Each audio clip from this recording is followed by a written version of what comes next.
ওহে বাংলাদেশি কলিজার টুকরা বোন, সৌদি আরবের মধ্যে আসছো টাকা ইনকাম করার জন্য, দেহ ব্যবসা করার জন্য নয়। নিজেরও মান সম্মান নষ্ট, বাংলাদেশেরও মান সম্মান নষ্ট। আমার উপরে দেখা পিকচার দিকে লক্ষ্য করুন। আজকে বাংলাদেশের 12 জন নারীকে গ্রেফতার করেছে, যারা দেহ ব্যবসা করতেন।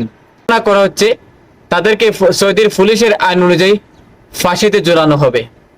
ধন্যবাদ জানাই, যদিও আমাদের দেশের মান সম্মানটা নষ্ট হবে, তবুও এরকম কুকর্ম নারীদেরকে যে শাস্তি দেবে, ফাঁসি দেবে, তার জন্য সৌদি সরকারকে আমরা মোবারকবাদ জানাচ্ছি। বোন, তোমাকে বলছি, দেশের মান সম্মান ডুবাবে না। আসছো হালাল পথে ইনকাম করো, কষ্ট করো, শ্রম করো। শ্রম কষ্ট আপনাকে একদিন সফলতার দ্বার প্রান্তে নিয়ে যাবে। ভিডিওটা সর্বদাই শেয়ার দিবেন।